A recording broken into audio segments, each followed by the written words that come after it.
Opakuj po mne. Je m'appelle Claude. Je t'appelle Claude. No, tak skús to znova. Dobre. Je m'appelle Claude. Je t'appelle Bleu. Ja to hovorím trošku inak. Vážne? Mne to znie úplne rovnako. No, ale naozaj? Áno. V poriadku, skúsme to znova. Fajn. Dobre, počúvaj. Jasné. Je m'appelle Claude. Je t'appelle Pli. Oh, mon Dieu. Oh, de fuf. Je m'appelle Claude.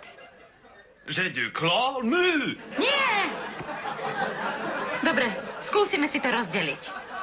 Tak teda, teraz si to skúsime po slabikách. Takže opakuj po mne. Je Je m'appelle. m'appelle. Super, dobre, rýchlejšie. Je m'appelle. m'appelle. Je m'appelle. Mi pupu! Je to príliš ťažké, nemôžem ťa učiť. Čo robíš? Musím odísť, kým ti neprerazím hlavou stenu. Nie, nie! Nie, nechod, potrebujem ťa. Zajtra mám ten konkurs. Je bleu bla!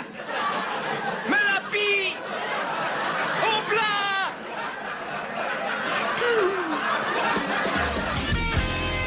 Teraz budeme počítať od 1 do 5. 1, 2, 3, 4, 5. Un, bleu, bla, flu, flank. Výborne. Ďakujem. Ahoj, Ahoj. Joey. Počuj, mám z toho včerajška zlý pocit. Veľa som o tom premýšľala. Bola som netrpezlivá. Poďme to skúsiť znova. Nie, nie, to je v poriadku. Nepotrebujem pomoc. Začal som na tom pracovať a ide mi to dobre. Naozaj? Môžem to počuť? Ište. Dobre. Blé de la blé, de bleu bla blé. Vidíš? Lenže ty ne... Ty predsa... Ešte raz. Ty nehovoríš po francúzsky!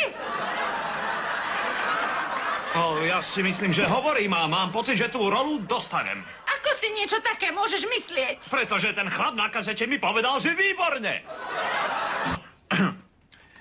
Je bas bu Claude? Oh, je bleu la bleu bla bleu. Prepáčte, čo sa deje? Kamoška, akože čo? Po francúzsky. Joey, hovoríš po francúzsky? Toutes les morts. Bleu, bleu, bleu, bleu. Dobre, vážne vieš stepovať? Nie. Von zo životopisu. Dobre. A spievať? Nie. A jazda na koni? Ale dosť veľa padám. Vieš vypiť galón mlieka za 10 sekúnd? Tak to viem. Vážne? Ty vieš vypiť galón kravského mlieka za 10 sekúnd? Dobre, sleduj ma. Budeš stopovať, môžeš. Pripraviť? Môžeš.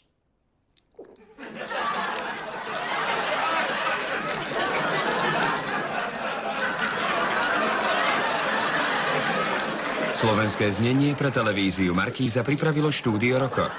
Zvukový majster inžinier Peter Granec, produkcia Anna Kuzmová, asistentka réžie Jana Polakovičová, preklad Ján Gordulič, dialógy Ivo Gogál, dramaturgia Zoja Rajčoková, réžia slovenského znenia Štefánia Gorduličová.